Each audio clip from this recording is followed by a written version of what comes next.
Kamakailan lamang nga po mga idol pinag-usapan sa social media ang posibilidad na pag-trade ng Golden State Warriors sa kanilang star player na si Jimmy Butler. Kung sakali man nga pong gustuhin ng team na gumawa sila ng move at palakasin ng lineup, wala silang ibang choice kundi gamitin si Jimmy Butler bilang trade asset para makakuha ng mas magaling na kapalit. Expiring contract na rin naman ito, bagay na gustong makuha ng ilang mga teams para makapag-open ng malaking cap space. Pero ayon sa ibinulgar ng isang insider, kahit gustuhin ng team i-trade si Jimmy Butler, mahihirapan pa rin naman silang gawin ito dahil sa kanyang ACL injury.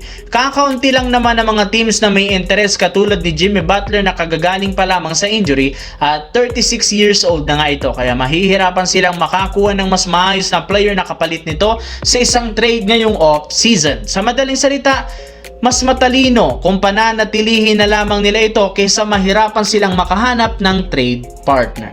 Samantala, bagamat meron pang natitirang player option si DeAndre Ayton, pwede nga niyang kunin ito para manatili siya sa team next off-season at manatili pa rin namang questionable ang kanyang future sa team. In fact, kinumpira man ng isang insider na kahit man kunin ni DeAndre Ayton ang kanyang player option o di kay bigyan siya ng bagong kontrata, plano pa rin naman ng team i-trade ito.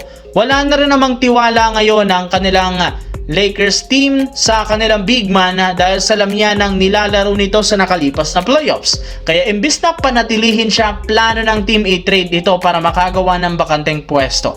At ayon sa isang insider, nananatili pa rin namang priority kunin ng Lakers si Daniel Gafford ng Dallas Mavericks na siyang matagal nang hiling sa kanila ni Luka Doncic. Kinukonsidera nga ni Rob Pelinka at ng management ng Lakers i-trade straight si DeAndre Ayton sa Dallas Mavericks para lamang makuha si DeAndre or si Daniel Gafford sa isang trade ng Dallas Mavericks. Sa kabilang banda, katulad nga po ng ibang mga kupunan, naghahanda na nga ang Denver Nuggets na pagpasok ng kanilang team sa free agency since marami sila ditong mga malalarong gustong kunin para mapalakas ang lineup. Bukod sa free agency, isa rin naman sa mga balak gawin ng Nuggets ang paggawa ng malakihang trade ngayong off-season. In fact, opisyal na nga nilang available sa free agency ang dalawa sa kanilang mga key star na sina Jamal Murray at Aaron Gordon. Pinango-offer na nga nila ang dalawang ito sa ibang teams sa kagustuhang mapababa ang kanilang bayarin at makakuha ng ilan sa mga mas magagaling mapapakinabangan na ipangpapalit sa kanila.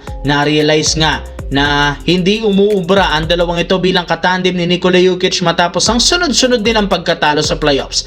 Napaka-inconsistent ng laro ni Jamal Murray at kulang pa si depensa, samantalang si Aaron Gordon prone to injury na nga.